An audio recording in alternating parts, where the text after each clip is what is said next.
Good evening. Welcome to this meeting of the Merrimack School Board this Monday evening, December 1st, 2014. Would you all rise and join us in the Pledge of Allegiance? I pledge allegiance to the flag of the United States of America and to the republic for which it stands, one nation, under God, indivisible, with liberty and justice for all. Thank you. Happy December, everyone. That takes us to item number 2 on tonight's agenda, approval of the November 17th, 2014 minutes. Is there a motion? Made by Vice Chair Barnes. Is there a second? Made by Ms. Guagliumi. Any amendments? Vice Chair Barnes. Starting on page 2, lines 85 and 86. Can we confirm this name, coffee, is not like the drink, I believe it's E-Y. So C-O-F-F-E-Y. And then on page 5, line 231. Sorry, my pages are sticking together. Dry hands. It's on line 231. I think I just want to add some language based on the conversation.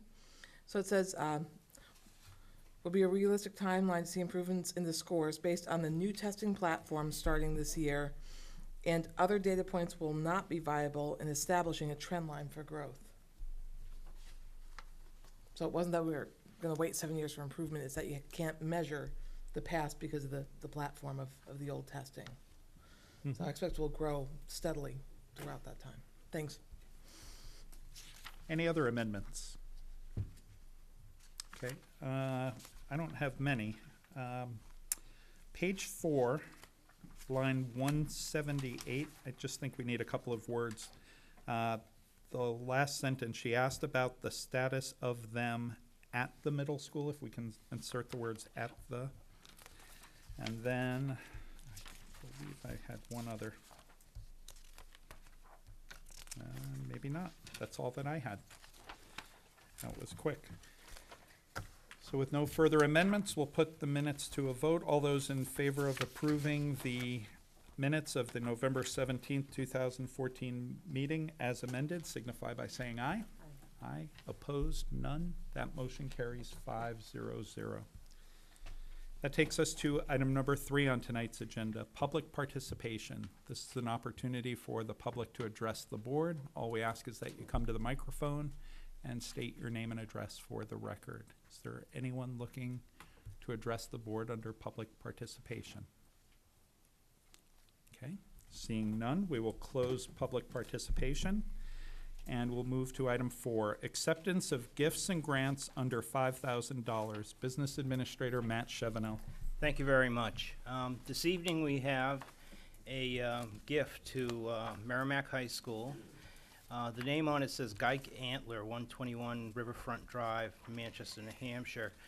They're an agent that cut the check on behalf of New Hampshire Speedway and the Lottery Commission.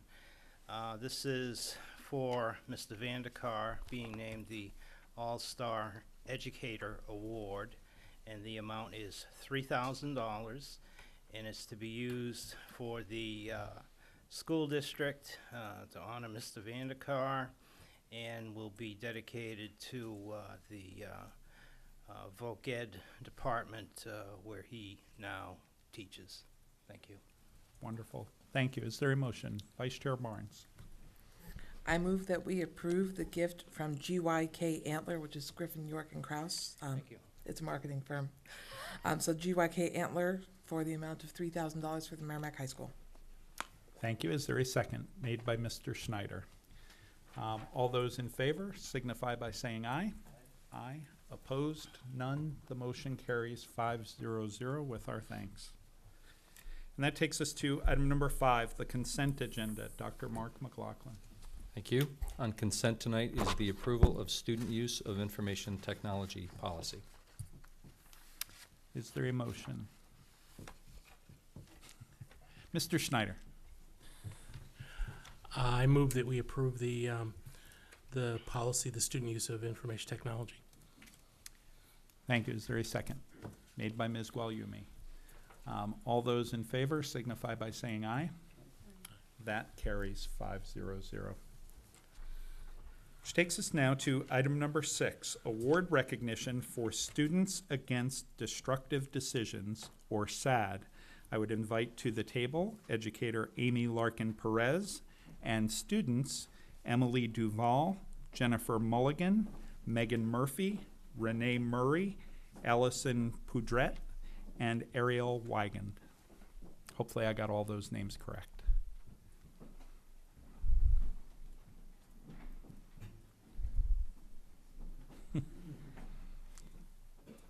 Welcome. Just make sure that your microphone is on, Ms. Larkin Perez. Hi, Amy Larkin Perez. I'm the advisor for SAD, which is Students Against Destructive Decisions. And we're here not only to talk about an award we received this year, but also to share some of the things that we do throughout the year for the students at the high school, as well as within the community. So I'm just gonna let the kids. Introduce ourselves. Do we introduce? Okay. I'm Renee Murray. I'm the president. Oh, I'm Megan Murphy. I'm the treasurer. I'm Emily Duval. I'm the secretary. And Ariel Wiegand. Ariel, can you yeah, there you go. I'm Ariel Wiegand, publicist. Jennifer Mulligan, vice president. Allison Poudret, publicist. Okay. So, SAD's first big event of the school year is Red Ribbon Week. Red Ribbon Week is a national campaign held during the last full week of October. The campaign allows people in communities to take a stand against drugs and promotes awareness of drug abuse. This began in 1985 when Mexican drug traffickers killed Kiki Camarena, a Drug Enforcement Administration agent. The National Family Partnership sponsors Red Ribbon Week every year. The MHS SAD chapter hands out candy every morning during Red Ribbon Week with different slogans discouraging drug use. For example, we hand out Smarties every year with the saying, "Be smart, don't do drugs." We also hand out red ribbons to all the staff in the school and to all SAD members to raise awareness for the cause. A lesser-known thing SAD does is our muffin baskets. Every fall, the SAD members make muffins, and we put together baskets and thank you cards to give to the community members who help with our mock DUI from the previous spring. It's a great way to bring the SAD members together and to give back to the community, because without them, our mock DUI would not be possible. A school-wide favorite is Mr. MHS. About a week before February break, SAD puts on a Miss America type competition for guys at MHS. All grades are welcome, though it's mainly seniors and juniors that compete. Students look forward to it every year because it's entertaining and the contestants have a lot of fun. It's one of our biggest fundraisers. The best part about Mr. MHS is that it's a very positive event as opposed to many of SAD's events that deal with serious topics. It promotes self-confidence and gives guys a chance to find some weird talent or actual talent they can showcase to the school. It's a nice stress reliever right after midterms. Another event put on by SAD that kind of goes unnoticed is Junior Impact.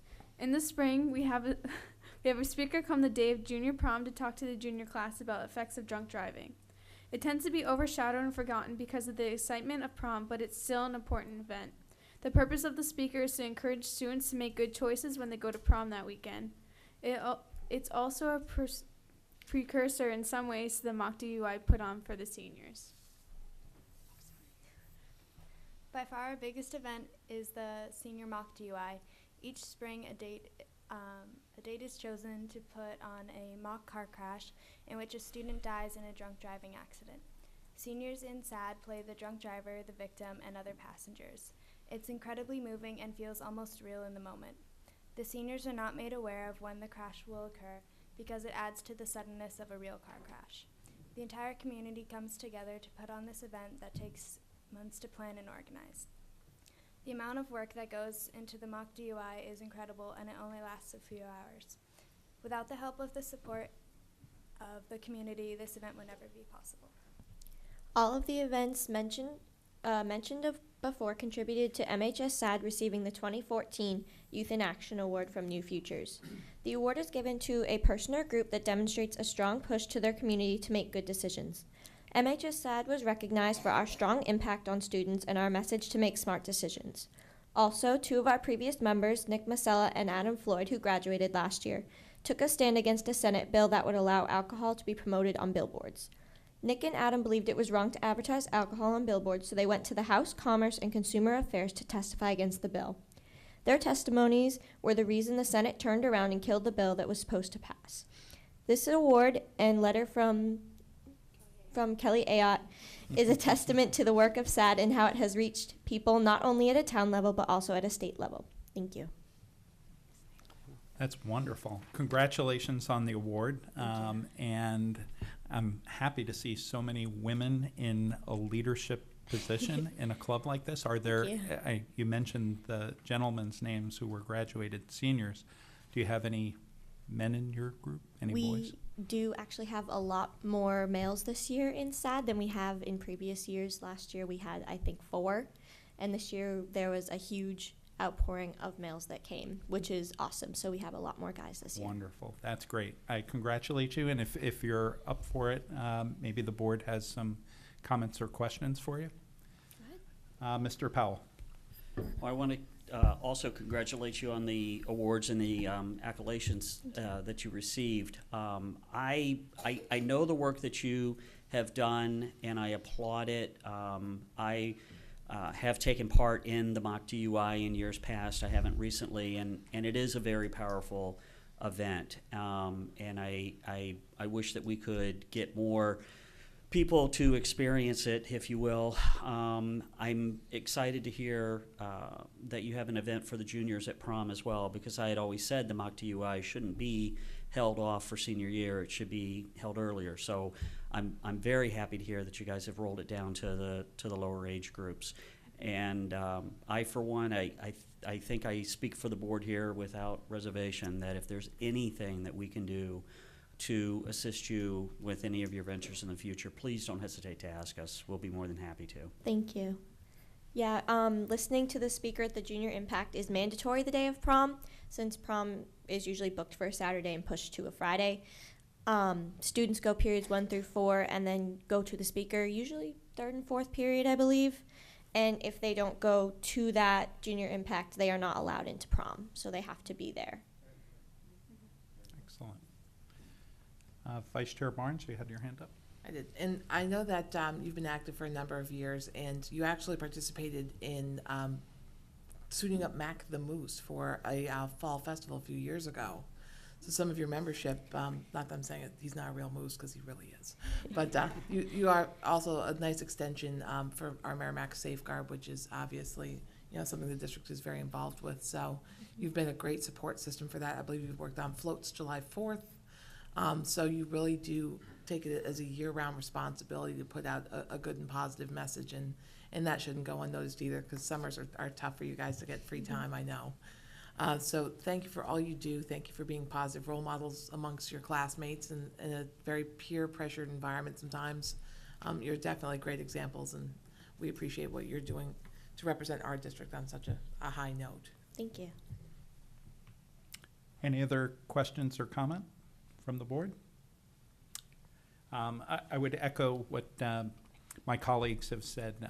The work that you're doing is so important, and we appreciate you stepping up and doing it. And I would further add to what Mr. Powell said. If there's anything that the board can do in support of your group, please let us know. We very much support what you're doing, and thank you for it. And congratulations on the award. Thank you. Thank you for coming tonight. Thank you for having us.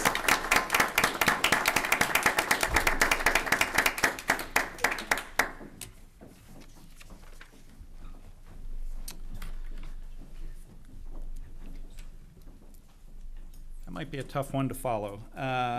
Item number 7 on tonight's agenda, update on the status of the trust funds. I will invite the trustees of the trust funds, Mr. Chris Christensen, Mr. Jack Balcom, and Mr. Bill Wilkes to the table.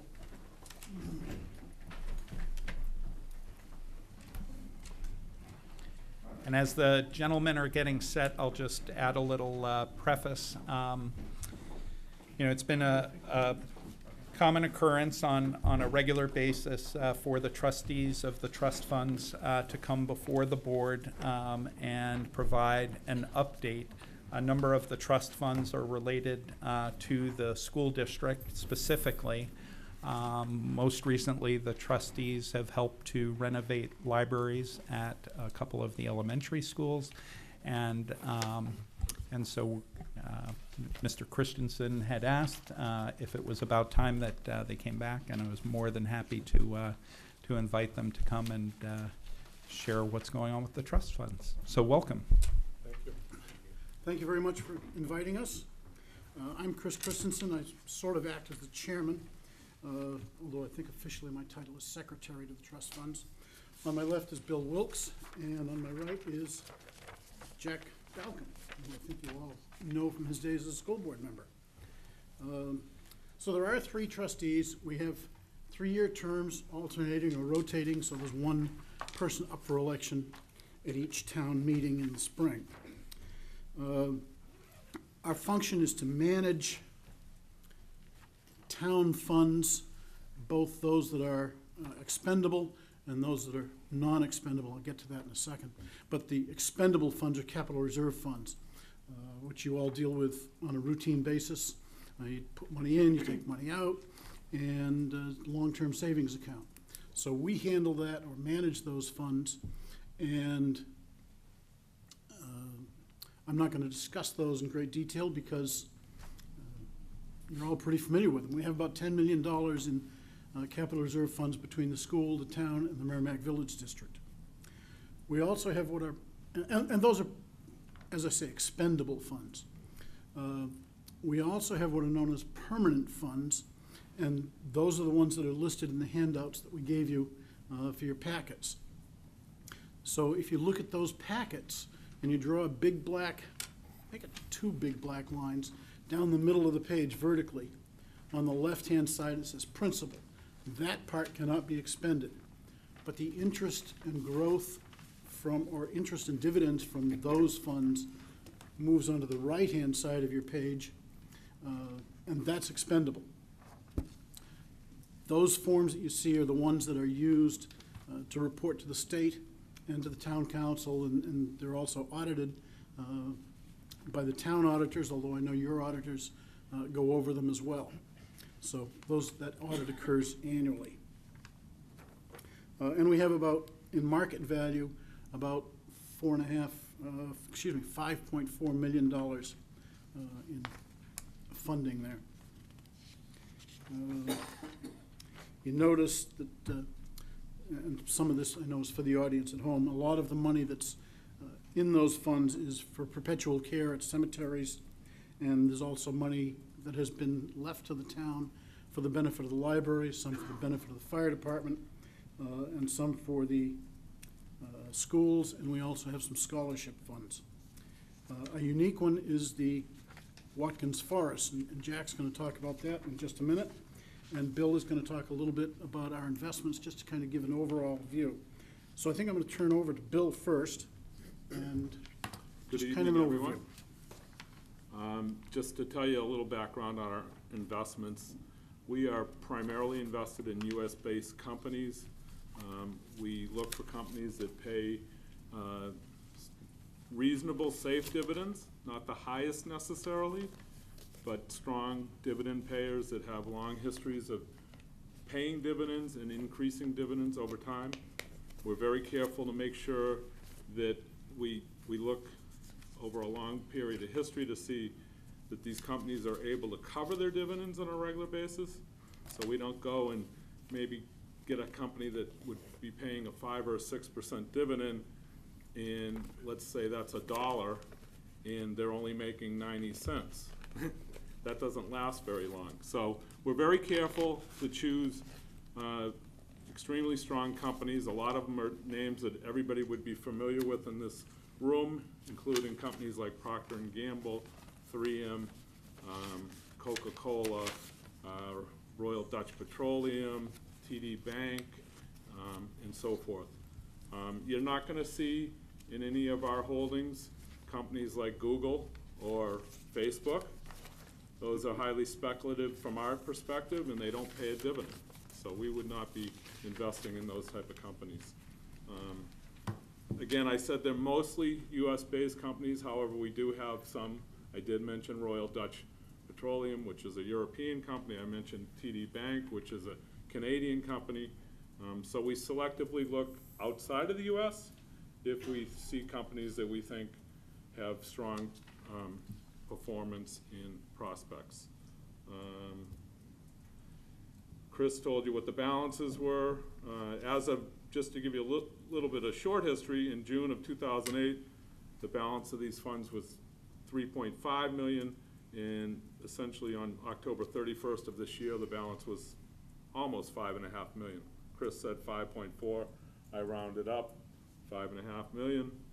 So, you know, that's kind of a little bit of background. We have a fair amount of cash in some of these accounts, which we are very conscious of, but we're trying to be very prudent and not just invest at the top of the market, so to speak. Nobody's got a crystal ball. We don't know where the top of the market is. You know, we don't try to call the market, but we try to dollar cost average and invest prudently. So if you were to look at the funds today, you'd say, geez, they have a fair amount of just old-fashioned cash, which we do in certain circumstances. So that's kind of an overview of our holdings. If anybody has any questions, I'd be happy to answer them. Great.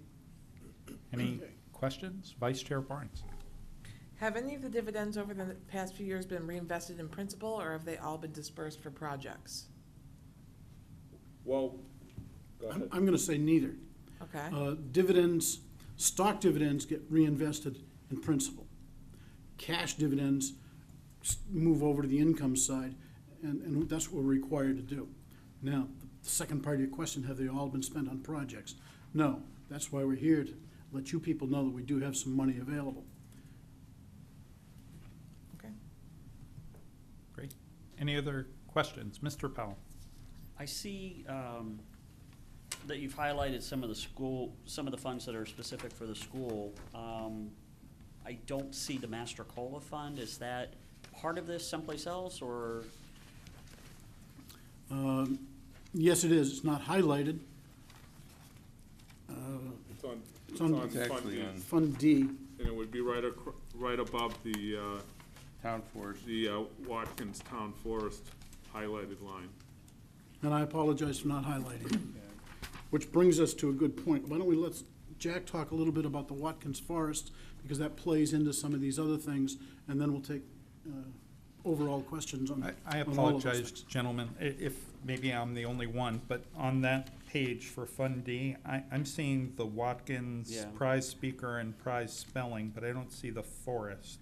oh, they don't have this, Okay. okay, that's your folder. We'll address that in a minute. Oh, okay. I'll give you my copy, Chris, after I'm finished. You can talk us through it, I'm sure. Okay, first of all, thank you for inviting us here tonight, and I really appreciate the hours that you guys put in.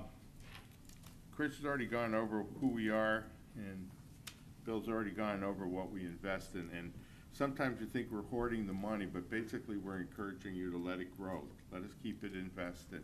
Now, there have been a couple of projects that we have come forward with and suggested, and one was the Mandarin language program at the high school. And that was based on, the last time we were invited to the school board meeting, we had a presentation on, boy, I wish we could have Mandarin language, and we picked up on that. And then we did the upgrading, the technology upgrading for 2 of the 3 elementary schools, and we're working on the 3rd one. Okay, I'm specifically only supposed to talk about the Watkins Fund. Harry Watkins died in March 1965. Before he died, he left some funds for a speech and spelling contest. Those funds, they generated an income of about $140 each a year. But they've been building up because we haven't had a speech contest in a while. Let me just jump to the end of the chapter there. When Harry Watkins died at the age of 93 in Manchester, New Hampshire, he left 2 plots of land too, between Mitchell Roads and Bean Road and another tract out on Lawrence Road. And these are unique trust funds in the fact that they generate income. We harvest them every 10 to 15 years, depending on the advice of our forester. And the last time we harvested that, we hadn't harvested in a while, it was over $20,000. So this is the fund that keeps on giving. Based on that, let me retract back to the Harry Watkins speech and spelling contest. Thanks to the folks at the middle school, we have been able to maintain the spelling contest over the years. We have let the speech contest lapse, and we're going to be talking. Debbie Wolfine's involved in this, and I think she's found somebody that's going to help us start that up again, because we do have about $6,000 in built-up income in that particular fund, with a total value of around $13,000. I do have a draft of we weren't able to find the old speech contest rules, but we went ahead and put together a draft of them based on our memories, and we hope that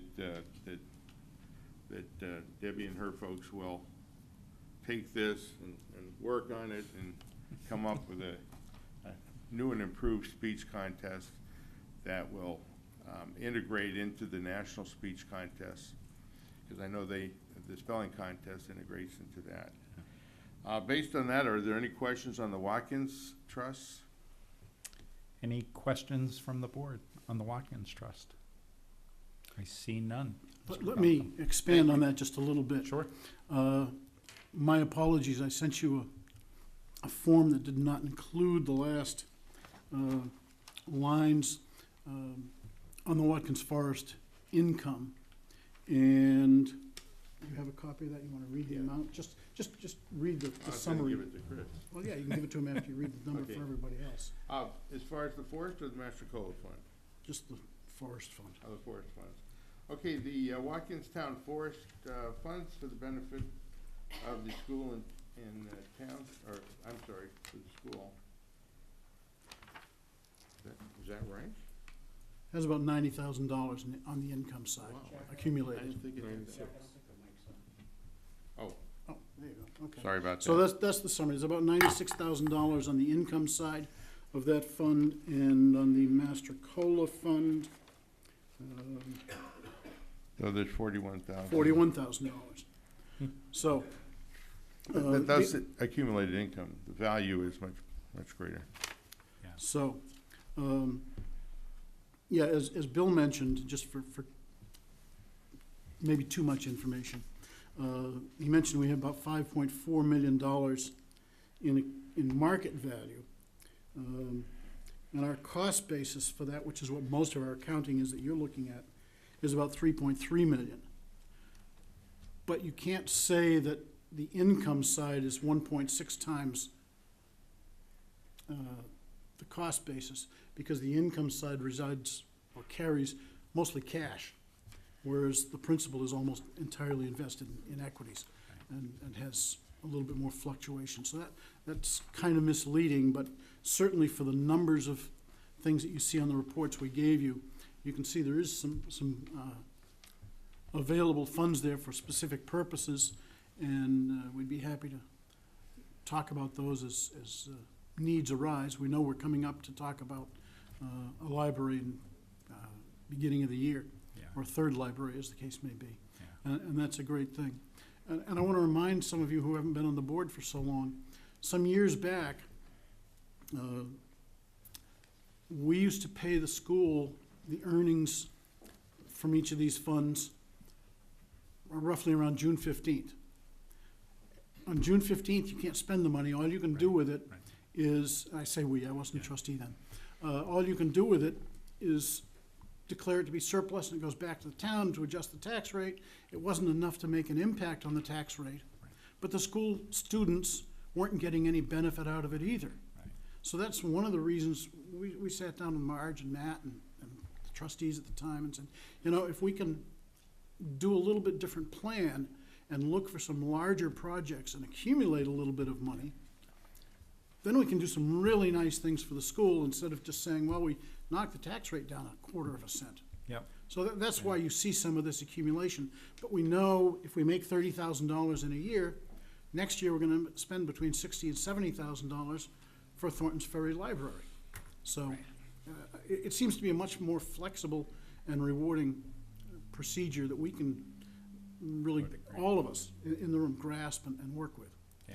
Now, beyond that, if you have questions about any of the particular funds, most of them came in the prior to 1955, 65, and especially mention elementary schools, or grades 1 through 8, because that's all we had in town at the time. That's all we had in town. So there are some minor restrictions there, although we tend to be as flexible as possible, knowing that that was the rationale behind the age or the grade restrictions. And I'm certain that we would feel the same way if something came up for a kindergarten project. We'd look at that pretty favorably, I think. Or preschool. Hasn't come to us yet. Yeah, no, understood. In any event, that's the summary, and you can see some of these have some fairly sizable funds, and some of them, like the Stockley Fund and Fund B, is only a couple of $1,000s. Yeah. Mr. Schneider has a question. So you sort of skirted around the topic where you talk about the different projects that you've done, like the 2 libraries and the 3rd one, and you talked about the Mandarin. So what's the process that you use to decide what projects you want to start to undertake, and sort of how do you then promote that project and get sort of the go-ahead to move forward with it? Somebody from your side of the room comes to us through the administration and says, we'd like to run this. We need a new library. We need to upgrade the library. Want to run the speaking contest, or the spelling contest, excuse me. And some of those things are pretty much routine year after year. But the Mandarin was, I think, one of our most successful. And it was kind of a fluke. As I said, Jack and I were sitting at this table over at the high school, and one of the people from the public said, you ought to have Mandarin. It's a great thing, and all the reasons for it. And we kind of looked at each other and said, we can do that. And it was a matter of then working with Ken Johnson and the rest of the administration to put together a budget. Came to our meeting and said, this is what it's going to cost. Can you set aside the money? And lo and behold, we had a very successful program. Yeah, go ahead, Superintendent. I would say one of the conversations we've had is, and it leads to the Mandarin, is about planting seed money. In other words, that was really an idea that was to take hold and germinate so that we hopefully would pick up on it after it was started. Right. Then we would buy into it, and the board would go forward and sustain it over time. So innovation is kind of one piece, or something a little bit different for the good of students. And I think the other conversation we've had is what project will benefit the greatest number of students. So when you go to enhance the library, you are doing that for the greater good, for all concerned. And so the notion of making a mark in each one of these school sites is really something that is just, I think, remarkable. And it services primarily our children, but in addition, all the staff profit from it as well, because there's so much learning that goes on in that particular learning space. And so where Chris and Bill and Jack know that Thornton's Ferry is making ready to do its plan, I will tell you and just share that Marcia McGill and the upper elementary school is right after that. In other words, they know the trustees need to take a breath, but Marcia and her staff are looking at the upper elementary as well, because that's an older site and they have all kinds of schemes and dreams, I would tell you, for the future. So would you not say that's representative of our conversation is trying to do something for the greater good, the greatest number of students? Absolutely, and I think that's the key, is we're trying to do it for the students as opposed to using these funds to fix the roof. Not to say the students don't appreciate a dry roof. They do. Can Especially this week. I just want to interject something that Marge reminded me of. A lot of these trusts are benefit for specific, the wills are specific, and we have to live within the confines of the person that left the money behind and their wishes. James Mastrocola is an interesting story. He came here as an Italian immigrant, and he owned most of the land that's down where the Budweiser Brewery is, and great tracts of land. And when he died, he was having a major family bout, and he didn't want to leave any of his money to the family. So he left it all to the school district, providing the name of the school is Mastrocola. And the family went to court, and the school district won. So that's where the James Mastrocola Fund came from. Interesting story. But yes, I like the idea of the seed money. That's really it, because we can't really sustain a program like the Mandarin language, but we could start it. Generally not happy about family arguments, but in this case, In this case, very it's a good beneficial. thing. Any other comments or questions from the board? Ms. Gualiumi? There were a couple of examples that you had given, the Mandarin, the libraries. I was wondering if you just had, if you could tell me a couple of the other projects over the last, maybe a couple. Technology upgrade. The technology upgrade.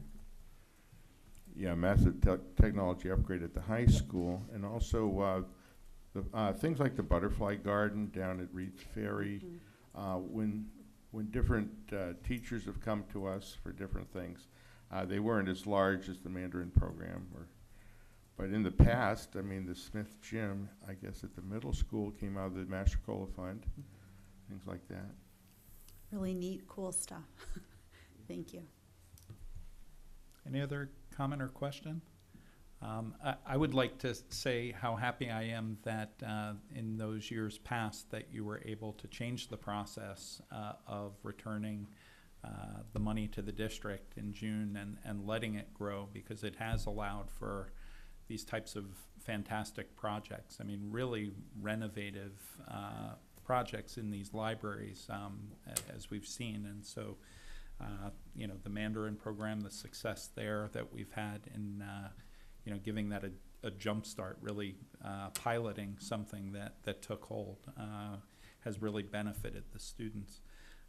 You thanked us for our time that we give to this. I want to thank you for the work that you put into not just the trust funds. I know you're involved in a lot of things around town. A couple of state reps sitting before us, town center committee. I mean, the old 80-20 rule, 20% of the people are doing 80% of the work, and we're looking at 3 of those gentlemen here in front of us right now. So thank you for the diligence in managing these funds, for keeping us aware of what's available. And I think, you know, some wheels are already turning, or probably already in motion over here in terms of the next possible proposal that you might see. So thank you. I just want to mention one other thing, because it affects at least one of you directly. We don't know which one yet. But we have had a meeting with a forester as far as the Watkins forests are concerned. Because they are tree farms, we have to update our paperwork and so forth every 10 years in order to keep that active. We probably won't be doing cutting in the immediate future, but when we do a cut, it has to be approved by town meeting, which I think now would be the town council after a public hearing.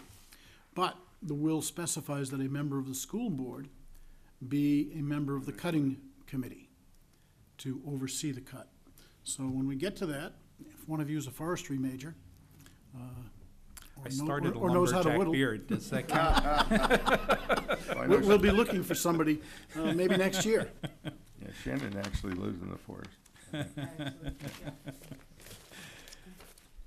I'm sure we can find a willing volunteer from the board to participate. I can walk 20 feet from my yard and see the forest. Thank you very much for Thank you. the presentation and all the work that you do. Thank you.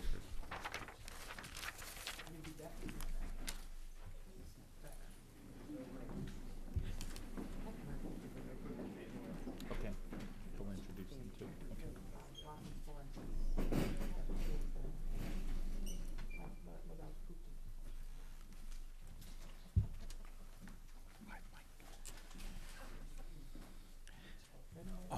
Thanks, Jack.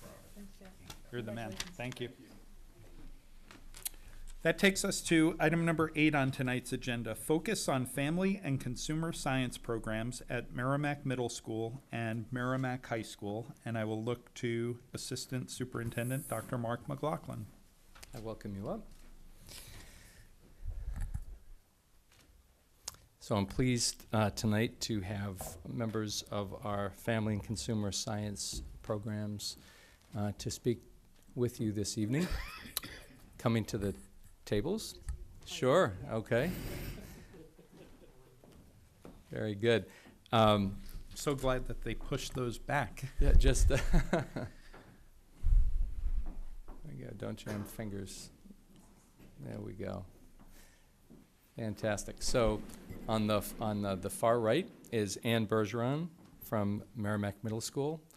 In the middle is Sue Rattel, also from Merrimack Middle School, and to our left is Nicole Rowland from Merrimack High School. So we're delighted to have them tonight, and I would invite them to speak with you.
Ms. Rattel, just make sure it's on.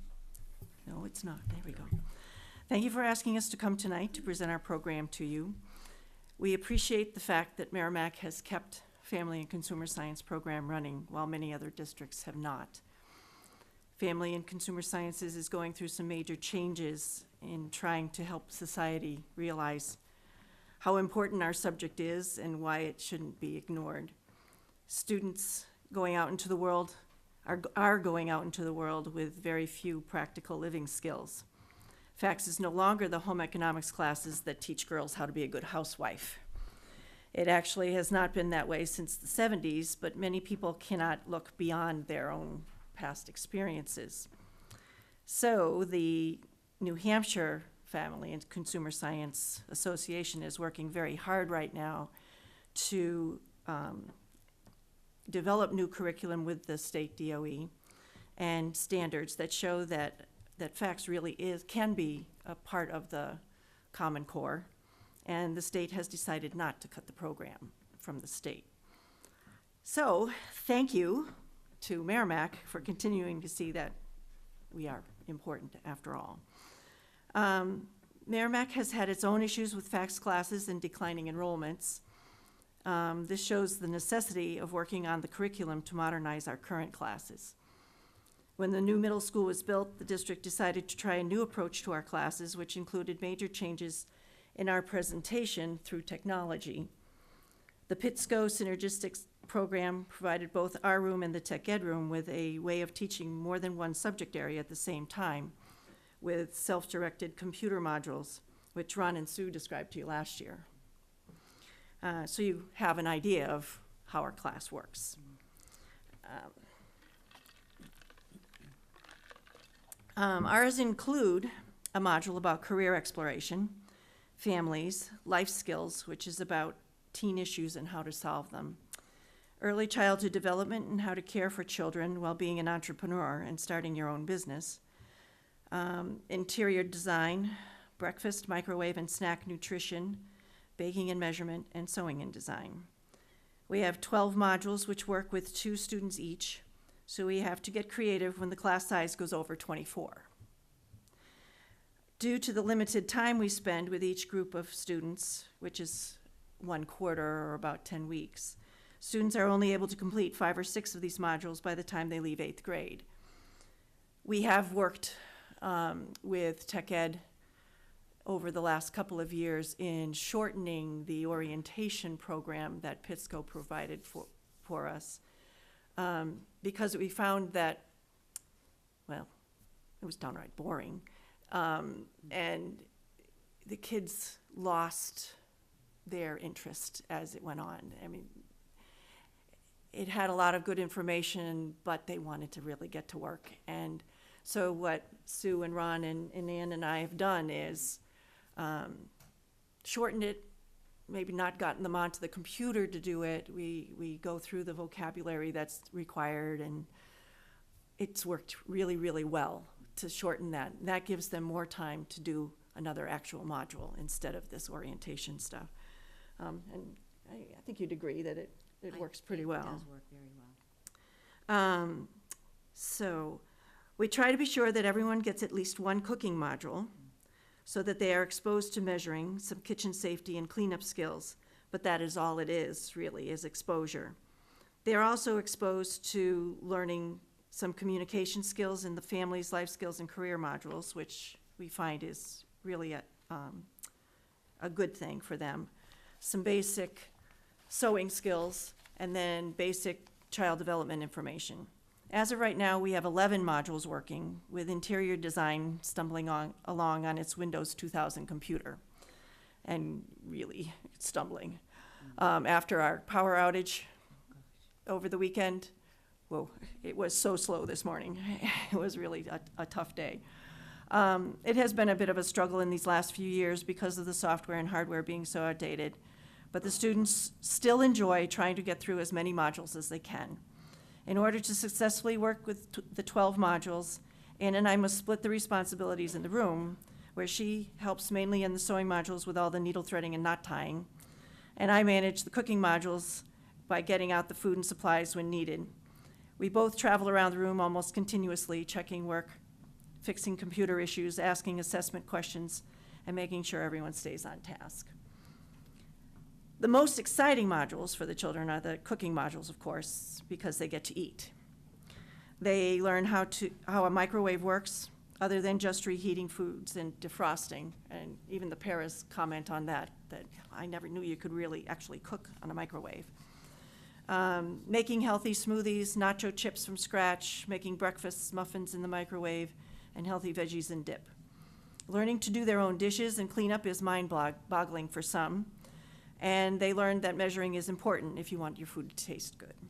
It isn't just like the cooking shows on TV where, you throw a little of this in and a little of that, and then the judges say, hey, this is too salty. You have to actually measure, and it works much better that way.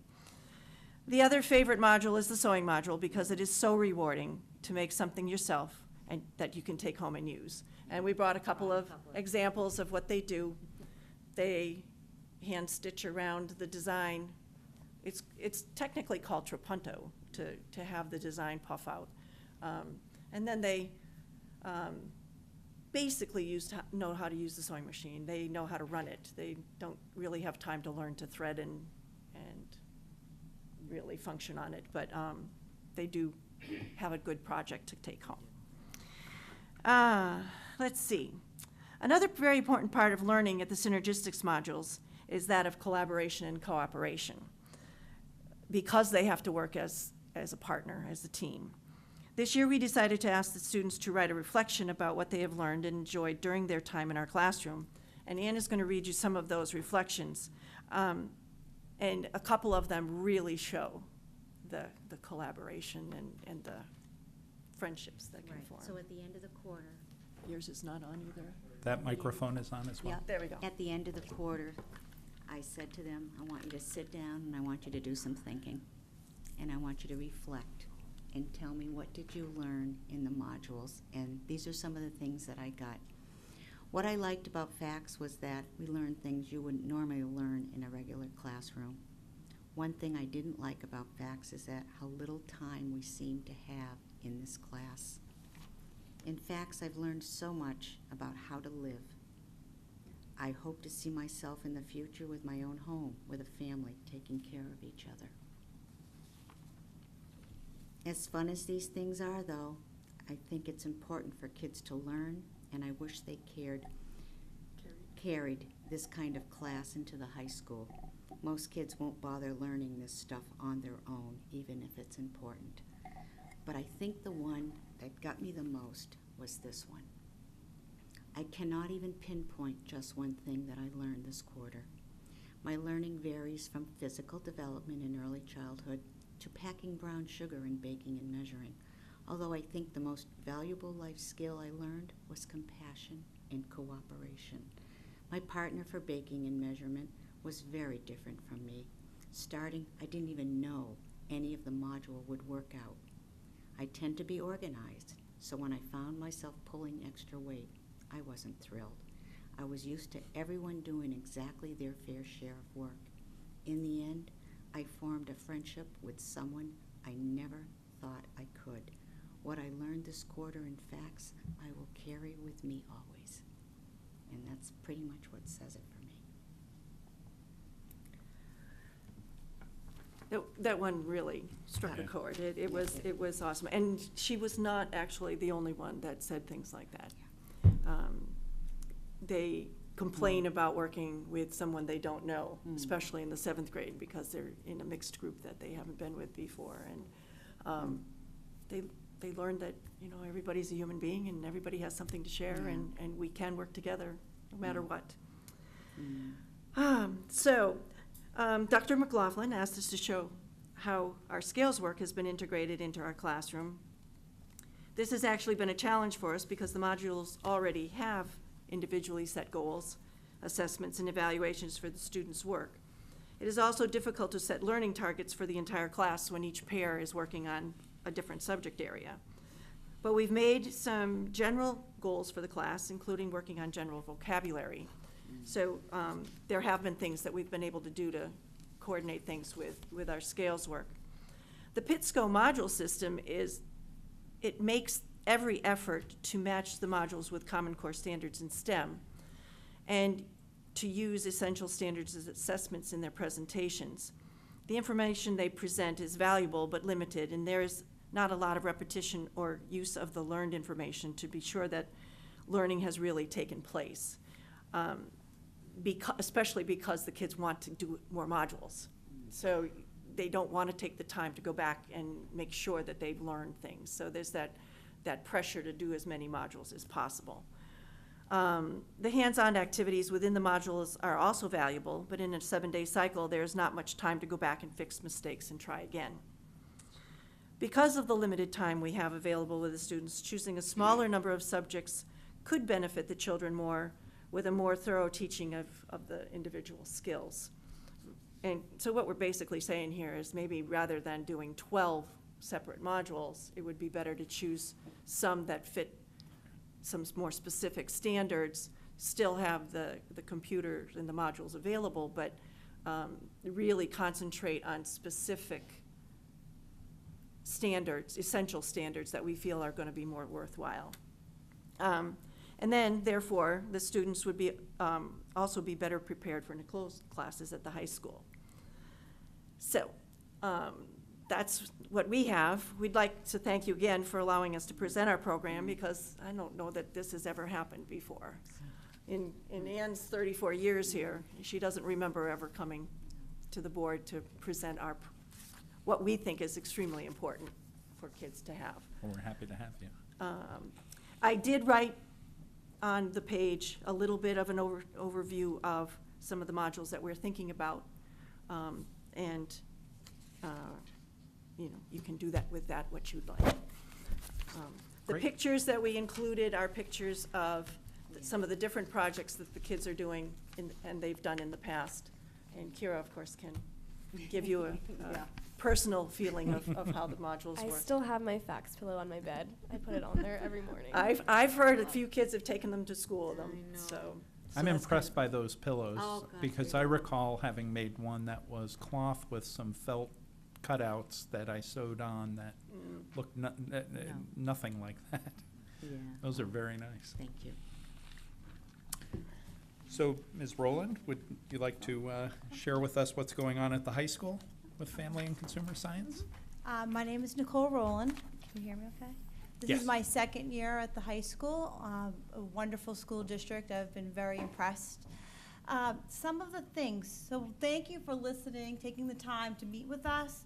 And some of the stuff that's going on at the high school, well, first of all, I want to let you know that we provide education with students with plans for possible careers, develop practical skills for employment, understand the importance of nutrition, and learn about appropriate child care practices, financial literacy. We cover resource management, parenting, and the art of communication. In the art of communication, we cover in all the classes, whether it be in independent living, child development, and foods. That seems to be a real big focus for me, especially because they're a generation of kids that communicate through texting. And in my class, when I group them in foods especially, I base it on a lot of things, because at first they say, how come you're not putting us in our food group right away? And I'm like, oh, don't you understand? One, the first safety test, everyone has to pass it.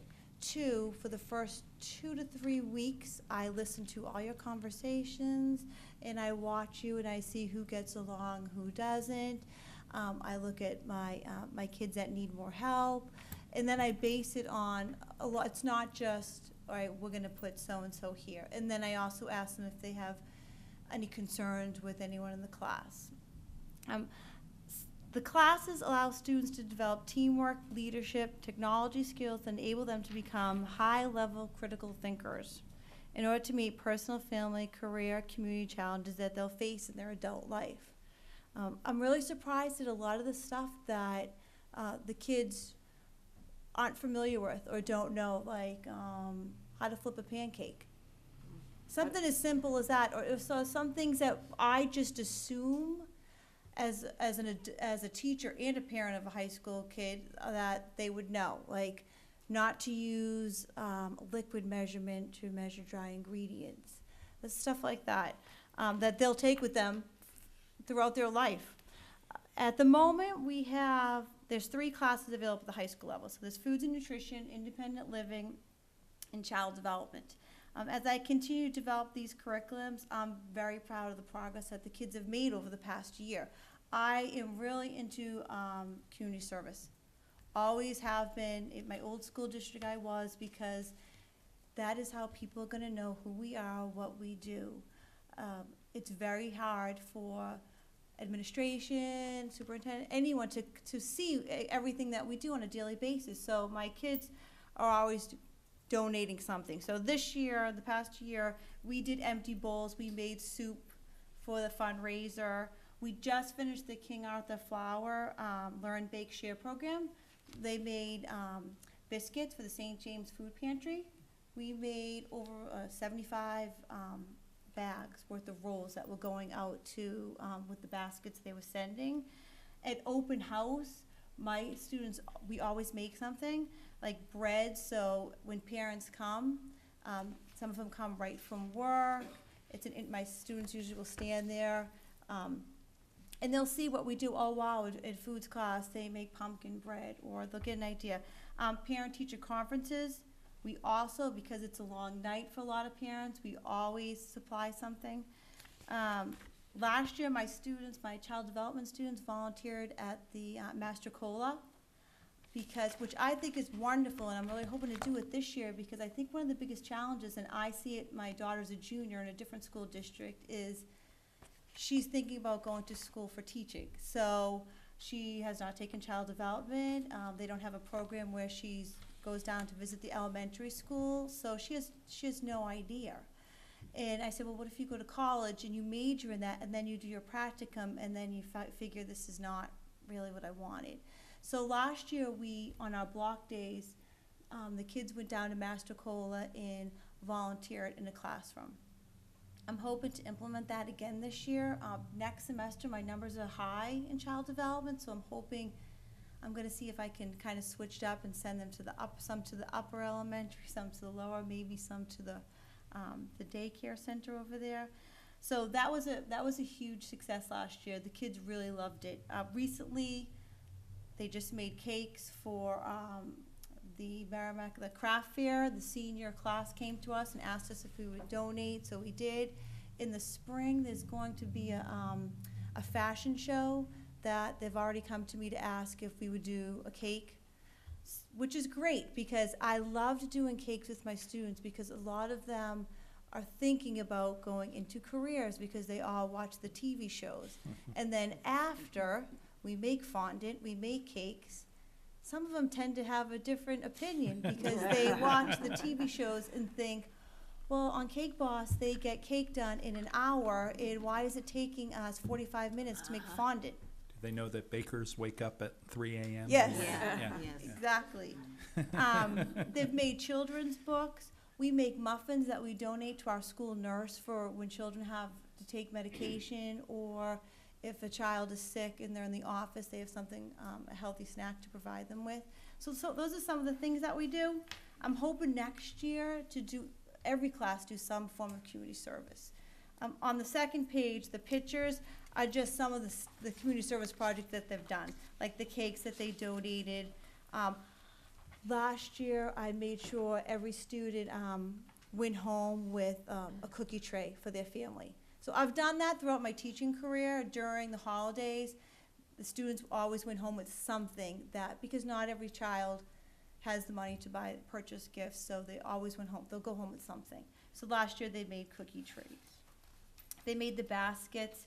For the foods final, we do like an Iron Chef, where I give them a secret ingredient and they work in their group and they have to come up with a whole menu, and they have to decorate placemats on the table, and they have to do a whole written portion of it.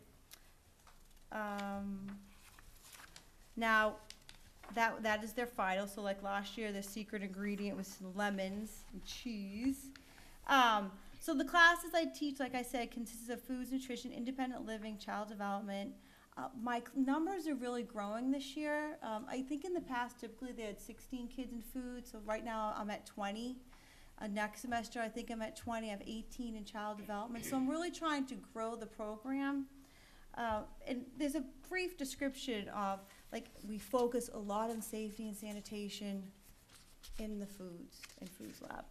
Nutrition, we do recipe math, kitchen tools, techniques. Independent living, we talk about careers. The decision-making process is a really big one on there. Budgeting, they plan a graduation party for themselves, and then they have to find an apartment. Child development, which this is April. She is our Real Care baby, and I just love this doll. So the kids go home with her on the weekend. So I will program her. I have the software to program her for, it can go medium, hard, easy, and they take the doll home, and they wear a band that cannot come off their hand, so it's on there tight, it's waterproof. When the baby does something, it has to recognize them, and then they have to figure out what's wrong with it. And the computer will tell me the next day when they come back what happened. So I tell them in advance, make sure you take care of the baby because it's going to tell me exactly what happens. And it cries, sometimes it just needs to be cuddled, you change its diaper, feed it, burp it. It really gives them, and it's great because in the very beginning of the semester, everybody wants to take the doll home. It's the highlight of the weekend because I do not have them take it home during the week because I know they have other subjects. I don't want this doll to keep them up all night if they have a presentation or a project. So I do it on the weekends when it's really going to put a damper in their weekend. So it is a great teaching tool for a bunch of different reasons, and it's not so much the fact, oh yeah, it'll deter them from wanting to have children. No. It will give them a realistic approach of what is it like. What if you say you want to work in a daycare center? When I have 3 dolls. This is the one that she works correctly. The other 2 aren't under warranty anymore. But what I do is when I first introduce them, I put them in front of them and just set them all off at the same time. So, and I said, pass them along. Once you figure out what's wrong with that baby, then it goes to the next student. So they really get a really good idea, and when they come back, they write a reflection, there's a curriculum that goes with the doll. We brought her down to the elementary school last year, which the kids had a kick. They thought that was cute. But it's a great teaching tool, especially, it will tell me if, I love this one, it will tell me if they leave her in the car seat too long. It will tell me if it's cold outside and they don't put a blanket on her. And that's a really good, it'll tell me, and I tell them, this doll is gonna tell me everything. Better make sure you take care of that. It's interesting with that, because in our early childhood module, we have a doll too, and a much older one than that. But we do make it cry for like 10, 15-minute span during the day. And one of our students wrote that childcare module was really scary. So it does make them stop and think. Exactly. So in the end, where do we go from here? Like I said, next year I'm hoping to have every class participate in some form of community service. In the past, at my other school, we made dog biscuits for the Manchester Animal Shelter, and the shelter would come in with their, they had a dog, and they would talk to my students about the shelter. It was a no-kill shelter, where their donations was going, and they really, really enjoyed seeing, okay, here's what I'm doing, and this is where it's going. So I'm also planning, like I said, to have my child development kids volunteer at the elementary school. I'm hoping, I said, I'd like my students to do the senior breakfast. We have a senior breakfast every year, and I'm like, oh, no, my kids will do that. So my kids will do the senior breakfast. And then I like to get ideas from the students. So I said, well, how about we do something, like I'll suggest, I said for this year, I said maybe we'll do something with like the senior center, or and get suggestions from them, so they feel like they have input too. And that's where we're going. Great. Questions? Well, I very much appreciate your coming. I'm sorry that it took 34 years for Family and Consumer Sciences to be brought before the school board. Are there any comments or questions from the board? Vice Chair Barnes. Well, you mentioned dog biscuits, and actually one of the trustees of the trust funds is also on Parks and Rec with me, and they're working on a dog park. So there's actually activity around dogs happening, and the Parks and Rec department can probably be a great resource for you as far as getting that audience. If you do get a Barnes in your class, make sure the baby has colic, excessive spit up. I want you to get the best of the best of any Barnes kid you get. So It's going back to your house. So while we have the dog, we'll look it up. It's fine. But needless to say, it's, you know, the one thing that you hit on in both your presentations is, you know, with families being on the go, having dinner at home is a miracle. So seeing pancakes get flipped is a miracle in itself. Learning to flip the pancake, that's a step that most people don't necessarily get the opportunity to do. In sewing, I mean, I can tell you my mother was great with a needle, but she was a nurse. It was a hypodermic needle. So when you talk about sewing, it was duct tape for hemming pants. So when you talk about those life skills, they are bigger than just, you know, walking out and getting through college. It's, you know, what we're paying a lot of money to get done for us because we don't know how to do it ourselves.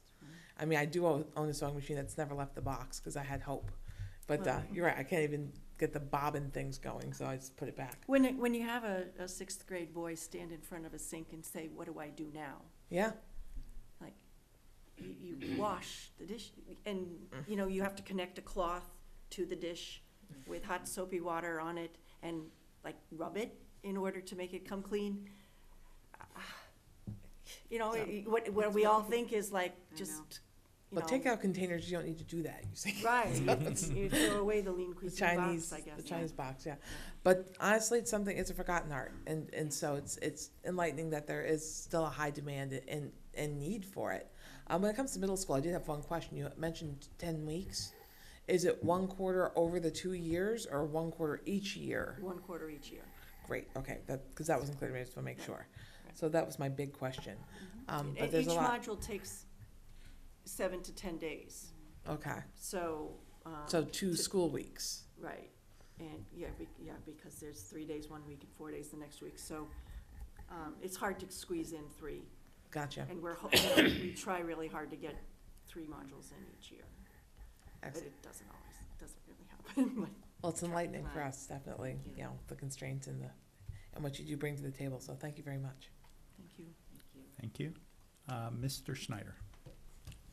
So a couple of observations. One, having 3 kids go through the various schools over the years, seeing the growth in the program just over the last 15 years or so as we've gone through. When I went through this school system in the early 70s, there was nothing like this except like how to learn how to cook in the high school is the only thing I can remember. And generally it wasn't around life skill as much as it was how do you do a filler of you know, credit that you need. So Right. I'm really enjoying or excited to see the application and sort of the life skill balance brought into this. One of the things so my mother sort of taught me to sew as before I went to college. One of the interesting things you may not realize is a lot of guys are colorblind. So when you get guys that go into your classes for sewing or whatever like that, teach them how to tell the difference between dark blues and blacks and dark greens and stuff like that, because that's the spectrum where color blindness occurs. Helps a lot because then you don't make a fool of yourself and you have to fix your pants or add a button or something like that when you're off on your own. So might be an interesting dimension to add to the program. But thanks. Ms. Gualiumi. Yeah, thank you so much for coming and telling us about your program. I had seen one of the babies in my neighborhood a couple years ago, and I can tell you that the young woman was taking very good care of it. And it's interesting how what I'm hearing is we all kind of reflect on those experiences when we were in school and when we had to learn. And I remember, the measuring, taking like the flat side of a knife across a measuring cup, and that's something that comes to mind. But the life skills are indeed important, and I think that that's really great work that you're doing. Also, I want to commend the volunteer efforts, the community efforts. That's one thing that I'm hearing strong within our district, within the examples that you had given, as well as the SAD students earlier, and then going back to our last meeting, which was the high school volleyball team, and it's a common theme that continues to repeat in front of us here, and it just, every time I hear it, it makes me so proud of the work that you do with the kids and the kids themselves, and how they are learning to be leaders and they are learning to make a difference in this community that we're all part of. So thank you. Thank you. Any other comments? No? Did you have a comment? Yeah, I Mr. just wanted Chevalier. to make one statement, seeing that you brought it up, and it's probably appropriate at this time that next year in the 15-16 operating budget, there are contained significant funds to update your equipment in your lab. So hopefully that'll make you feel a little bit better than when you first came in here. That's all The I kids wanted will to be say. very happy. Are we proposing babies under warranty as well? No. No babies under warranty. All joking aside, I want to thank you for coming as well, and all the comments that were made. I would echo. I think we talk at this table an awful lot about sort of the core curriculum and language arts, science, math, world history, and how each of them isn't an island and that they complement each other. In other words, the math teacher isn't just teaching math, but they're teaching, English as well, and that the science teacher is also teaching math and communication skills.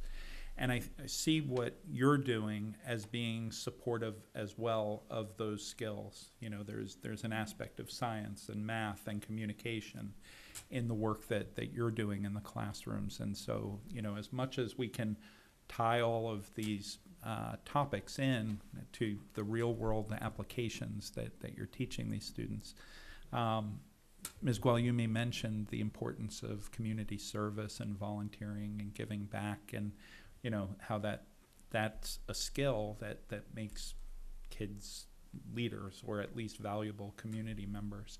And I think the work that you do in putting them into teams, if anything else, learning how to work with people who are different than you or that you didn't know well to begin with, and figuring that process out is a skill that's going to, you know, reap rewards for them for years to come, because as we all know, that's what life is about. And so I'm again sorry it took so long to have you before our table, but I'm very glad that you came and embarrassed me with your superior pillows there.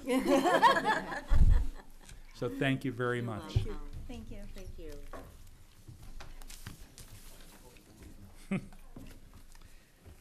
And that takes us to item number 9 on tonight's agenda. Overview of proposed 2015-2016 school district budget. Superintendent Chaffrey. Thank you. You saw Matt bringing into the room your budget book, so if you fail to pick up something that I'm saying, know that your book is ready for you at the end of this evening. It's so important for me to start out by talking about the planning that went into this budget. The administrative team started back in September, really, on putting it together. And I don't want to make light either of all the planning tools that we use, the district logic model in the past, as well as the one that's soon to come to you, that focuses so much on literacy, numeracy, technology integration, and positive school learning environments. The district's technology plan is so helpful for us for the future. The enrollment projection reports that we get from the New Hampshire School Boards Association and NESDEC, that helps Matt and me a lot. The capital improvement plan, basically you've spent all year working on that, but we go back to it. Every single building has a furniture replacement plan. Those will be evidenced in the budget that you see. The board's budget message, to me, is so important, hearing you speak as individuals and then the collective provided by the chair. And I also want to capitalize tonight about the number of times that central office administrators, specifically Matt, Mark, and I, have gone out to the respective site to see an item or an issue that's going to be presented to you, as well as the numbers of conversations. And tonight what you're going to see, probably the first time right off the bat, is a cut list. And I want you to know that you're only going to see it for really the maintenance department and one item district-wide or central office initiated, because we have talked and then talked again, and then talked again. So that first we started with what I will call visioning on everybody's part. So that was more about dream and scheme for the future. And then over time in conversation, we actually got to, by consensus, where we needed to be for you. So it's not that you're not going to see these items in the future, but they really weren't cut because we came by consensus to these items. It's important to point out, when you look to the future, between now and mid-January, what still has to be addressed. As we all know, there is collective bargaining going on for the Merrimack Education Support Staff Association. So that will be a probable warrant article. You are deliberating, as I speak, about the consolidation of the Special Services Office and the Superintendent's Office into what might be. So not only finalizing with the Planning and Building Committee about what it is to be, and also if there is to be something, how it will be funded. That will still be taking place. You will have in the opener about looking at the track. You will have 2 options provided for you with cost and a listing of the things to be addressed with that cost. And then, of course, there's always the option to wait. So you really have 3 options. You're going to see that we are recommending for you to eliminate a capital reserve fund that's been set aside for school asbestos abatement. That was something when Matt provided for you what those capital reserve funds are. We're suggesting that one warrant be for the elimination of that particular fund, and instead you turn around and you develop a warrant to raise and appropriate the same amount of money to be put toward school district emergency repairs. And that's literally the way you have to do it. You have to eliminate one and then raise and appropriate for another. But it's really repurposing the fund for something that we feel needs to be done, because you'll remember that account got depleted because you put it toward the need to replace a set of bleachers at Merrimack High School. You will also know that there are, as I said before, several maintenance items that have been raised by Tom Tusto when we've deliberated with him. And we will talk about those items in presentation, because even though they're not being addressed right now, it will be in the future, and yet you might look at one of those items and might want to raise it up. Important for me to talk to you about enrollment projections. We have 3,945 students when we started off the Monday after Labor Day. You know, we consistently use the Monday after Labor Day to determine what is the number we're going to attach ourselves to. Again, I'll say 3,945. And we are projecting to go to 3,870 for the year 15-16. Overall, that's a minus 75 students. What does that translate into? At the K through 4 level, it's minus 1 student. 5-6, minus 23. 7-8, minus 7. 9 through 12, minus 65. And preschool and out-of-district placement, but predominantly preschool, a plus 17. That will be a part of my ongoing message here to you, that that's where we're really seeing growth. So let me talk about professional staff. What does that mean? One of the major goals for us as an administration is to have preschool in all 3 elementary schools. We began preschool at Reeds Ferry Elementary School. It then went to Mastercola Elementary School, and we are proposing that it be established at Thorntons Ferry Elementary School next year. One of the good things we're able to do is to transfer 1 full-time preschool teaching position from Mastercola Elementary School to Thorntons Ferry School. So to realize this goal, all we need to do is to add a 0.5 preschool teaching position to make this happen, and that will provide us with equity across the board. Because I've just pointed out about the decrease of the number of students at Merrimack High School, we feel it necessary to do a reduction in force, and we would recommend minus 1 English teaching position and minus 1 math teaching position.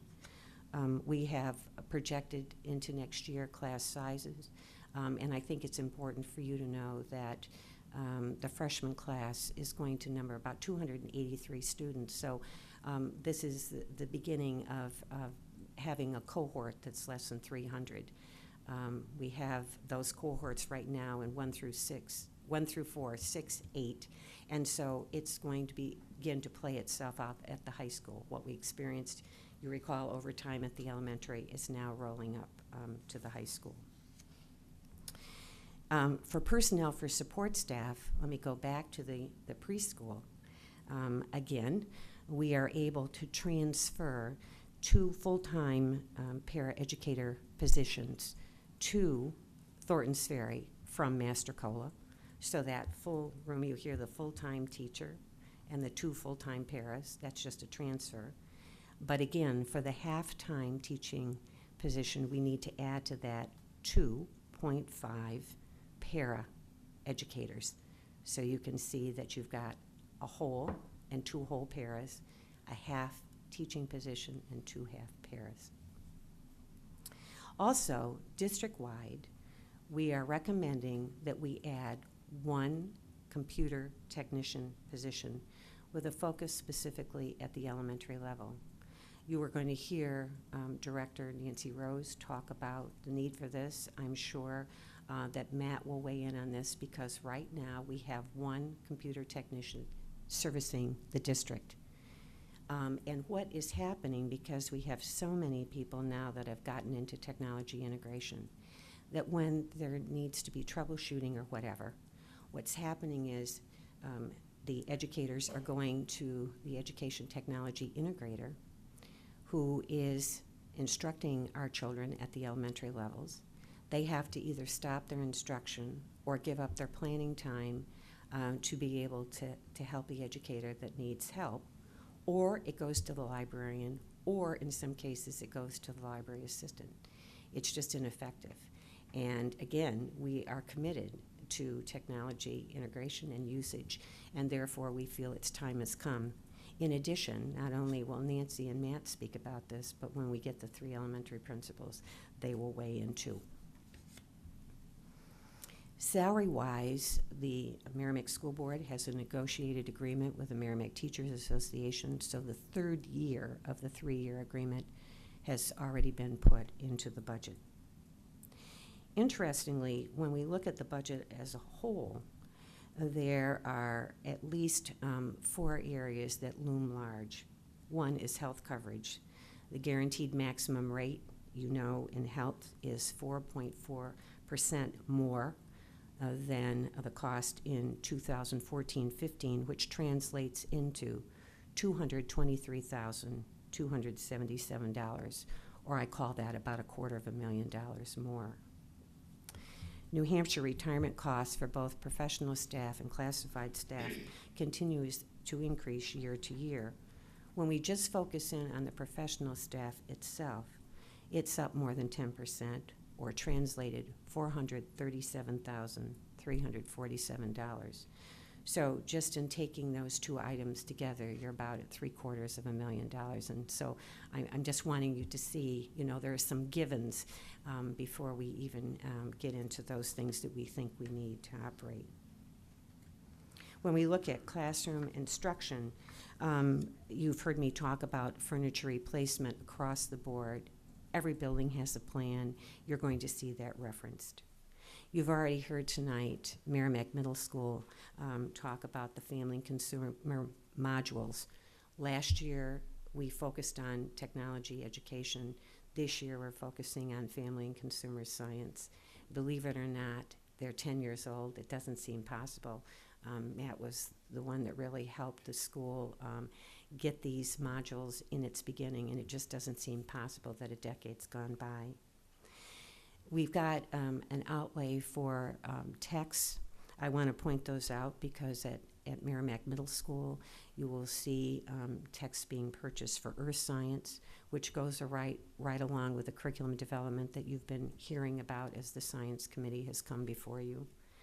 And I'm pleased to tell you that there are going to be 2 new course offerings at Merrimack High School next year: Advanced Placement, American Government and Politics, and Sociology. And each one of those courses needs to have a text. On the technology plan, you're going to hear Director Rose talk to you about increasing student access to computers at Merrimack High School. That's a part of the plan that's coming forward, but that's a major focus, as well as replacing the computers, the oldest computers for students and staff in other parts of the district. And you're going to see an increase, a significant increase in software and licensing, that particular budget line, because again, I'm just telling you that that is a major focus again in this budget. For special services, Director John Fabrizio and Bridie Bellemare, the principal of Thornton's Ferry, have worked closely together on planning for these preschool classrooms. If we were able to take any furniture from one place to another, we're doing that. But you will see, we've put it in the Thornton's Ferry budget, you will see a room of preschool furniture because we just don't have enough. And you will also see playground equipment for the preschool because, again, that's something you must have if you're going to begin a preschool program. Also, for the first time, you're going to see a line item that talks in terms of cost for charter schools. If you have a student that has an IEP whose parents elect to have him or her go to a charter school, and in that IEP it says that there needs to be a paraeducator, related services, and/or transportation, we must provide those. And that is just starting to surface. and we know we can't draw from regular transportation for it. We must highlight it. And so you will see a specific line item, and I highlight it because it is the first time. Likewise, if we have a student that's going to a charter school somewhere else, we have to participate in that. So Matt will talk further about that, but we just felt the need to bring this forward. As far as maintenance, included in the operating budget at your behest is the roof replacement at Merrimack High School and the air ventilation system. So if I was to just zone in on 4 target areas, I would say the roof at the high school, the ventilation, you're talking about 1.3 million, and then when you go back to the health cost and retirement, those items right there are what I would call big ticket items, and then everything else kind of falls off of that. You're going to see in Tom Tusso's budget request for replacement of a truck. It's 11 years old. It's a truck with a plow, and he will talk more about that.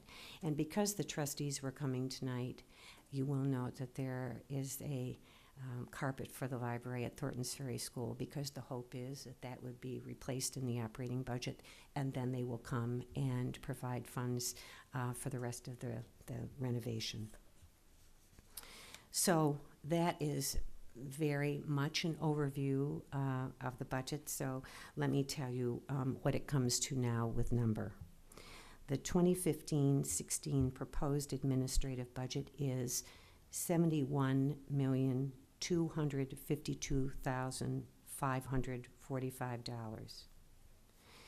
That is $2,382,665 over this year's approved operating budget, which translates into a budget that is 3.46% higher than the approved budget for 14-15.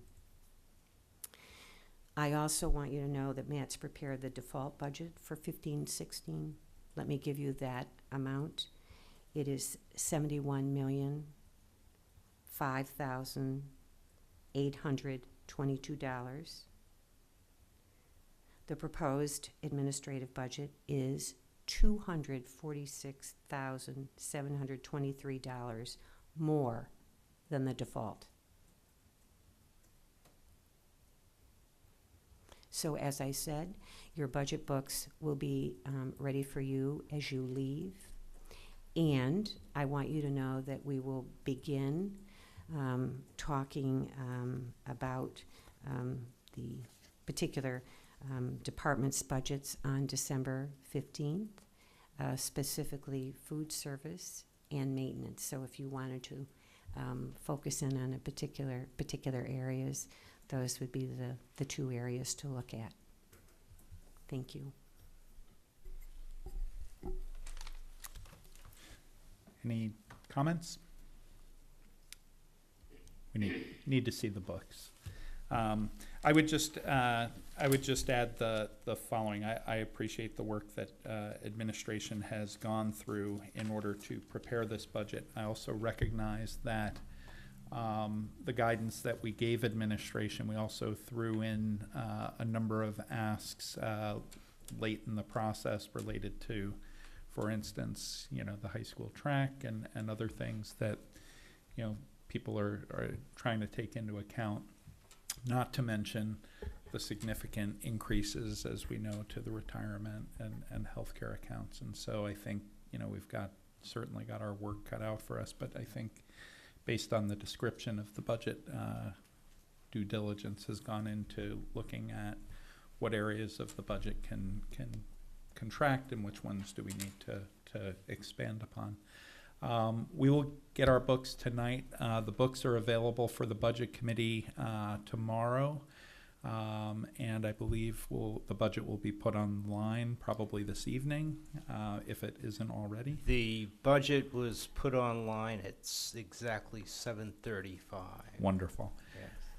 And I would invite, as we have in years past or recent history, for the Budget Committee members who received their books to use the opportunity to funnel questions through the Budget Committee Chair, Mr. Heinrich, to administration so that those questions can be raised earlier in the process as the board is going through our discussions and deliberations.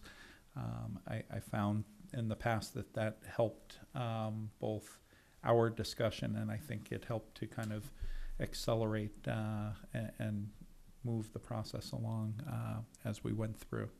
So with that, we will move on within the agenda. Thank you.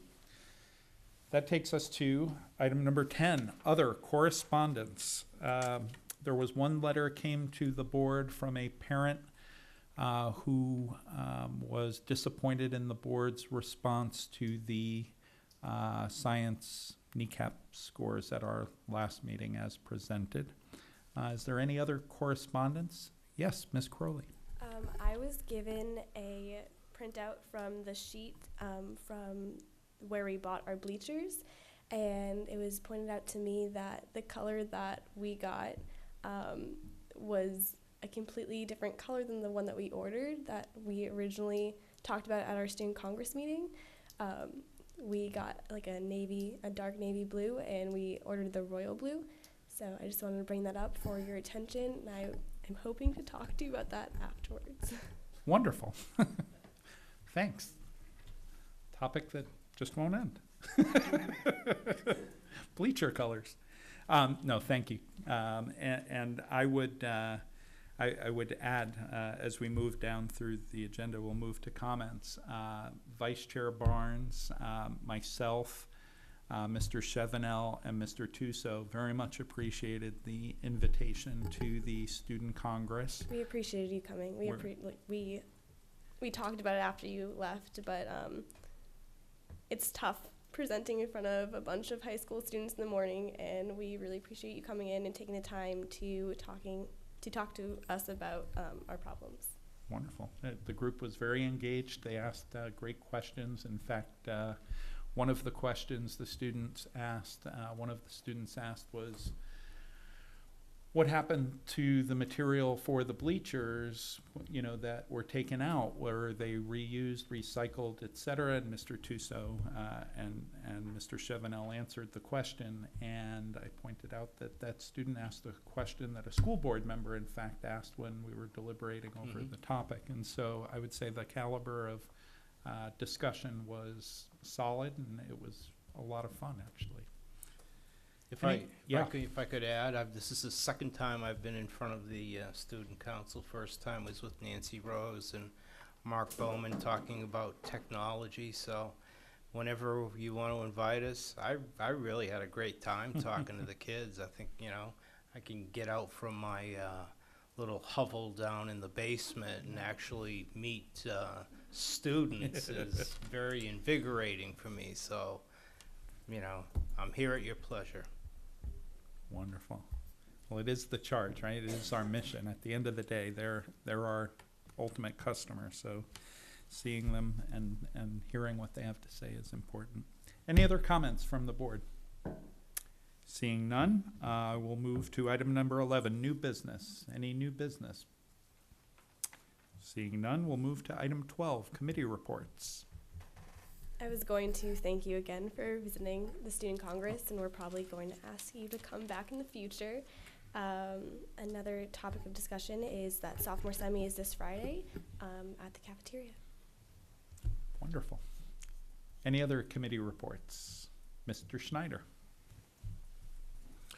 So last Monday, the 24th of November, we had a Planning and Building Committee meeting. Two things to talk about for that one. One, the Planning and Building Committee put together their schedule for how they want to approach between now and the report to the school board in early January.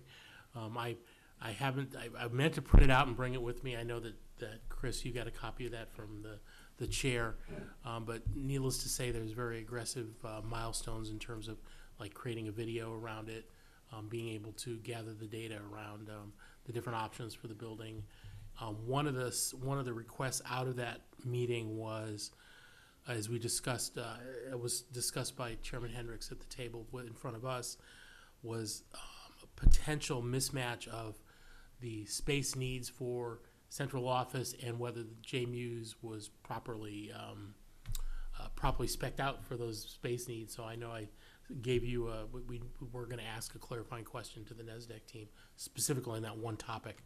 So hopefully we'll have an answer for that in the near term to find out.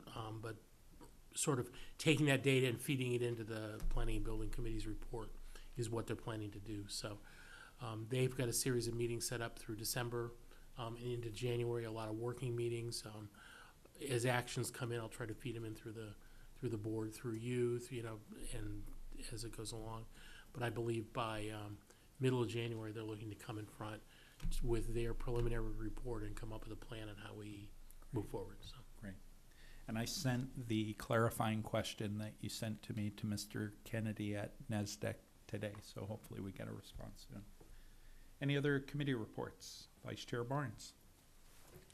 PERC met this month, and I was actually going to start by deflecting to Mark McLaughlin, if he wouldn't mind recapping all the exciting stuff that happened at PERC. I'm happy to do that. It was a very full meeting. The theme for this past meeting and the one that's scheduled for December is very interesting because it appears that the high school really is embracing the notion of interdisciplinary courses. And so all of the proposals for the November meeting had to do with exactly that. So we had proposals for courses matching the math department and the science department, English language arts and social studies, phys ed and special ed. In addition, as the superintendent pointed out, a proposal for AP government and sociology. In the other cases, the teachers have been very clever and have not needed to, they've rather used all their existing materials, not needed additional resources to be able to support those new courses. So really a very exciting trend, I think. Great collaboration between and among the departments, led by the department heads, really to show the way for leveraging the multiple opportunities that each content has to support one another. So in a nutshell, that was what the PERC proposals were for this past month, and there is another good slate of them coming in December as well that will be proved to be similarly interdisciplinary based and pretty exciting. And looking forward to it. Thank you, Mark. We are assigned to it, but neither Cinder and I were able to make the meeting, so we wanted to make sure it was vetted out there. Second was Greater Woods was gathered on the 18th, and we had a very special guest, Mr. Matt Chevenel from the Merrimack School District. And really he represented from both an administrative and an academic position. We have so much going on with the replacement of Camp Mytina, and a lot of it we'll be having on Greater Woods. So opening the doors of communication about what knowledge that committee has, what resources that committee has, and its parent committee, the Conservation Commission, and where we can grow that relationship in the future. So, having that initial dialogue, obviously we didn't move mountains that night, but we just identified, where they were. Just some housekeeping items that were hanging out there. Trail marking, we do so much academically, marking trails, but the town has trails that run between both the school and town properties. They have not been marking school district property because they wanted to make sure that they were doing it appropriately, and they're working more with Matt now to going forward to make sure that the trails are marked appropriately and people don't get lost. We do have a kiosk on the middle school property that doesn't necessarily marry the properties kiosks, so having some common materials, not just school district materials, in that kiosk will help for the at-large citizens that use the middle school as their access point onto the property. They talked about a lot of trails that are used on the property that actually students use going to school back and forth. Some coming from Bambi Trail, some going as far as where BB Lane is. So they're coming really across the property to get to school, and whether it's for health or for just avoiding the bus or whatever. But they are using it, and they see people coming through a lot.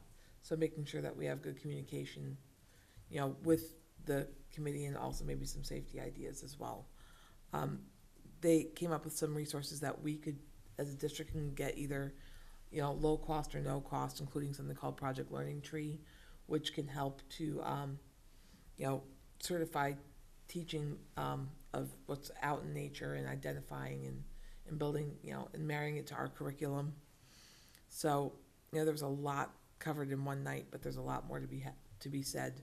Obviously, there's maintenance issues as well, things like bridges on our property that go over culverts that need to be maintained, making sure that we have open communication so they don't go into disrepair, which a couple of them did, and have been fixed, one by the school district and one by the committee before even, the school district got to it. So, making sure that we work more in concert to be more effective and proactive. So it was a good hour and a half of discussion that was specifically about school district interest. So that was an excellent meeting. And thank you, Matt, for taking the time. It was definitely time well spent. Just a housekeeping item. The Parks and Rec Committee tree lighting and parade is 3 o'clock this Saturday. Again, traditionally it's been on Sundays. It's on Saturday now and starts at 3 o'clock. So the traditional parade route, and will end at Abbey Griffin Park where the tree is. And did you want to cover the student visitors from China that came through since our last meeting? Okay, the 19th, the students, or the 18th, the students from the Tanggu province in China, I believe it's number 2 school, came for a few days to visit our students. It's part of our annual exchange. So we had our annual greeting with them, and they spent a few days with our students, got to see how Merrimack is and works. Some new leadership came as well. So it was, again, a great and positive and growing exchange with the Tanggu province. Excellent. Thank you for that. Any other committee reports? Seeing none, we'll move to item 13, public comments on agenda items. I will close public comments. Seeing none, we'll take a moment to sign the manifest, and I will entertain a motion to adjourn made by Mr. Powell, seconded by Ms. Gualyumi. All those in favor signify by saying aye. Aye. Opposed? None. The motion carries 5-0-0. Thank you, everyone. Good night.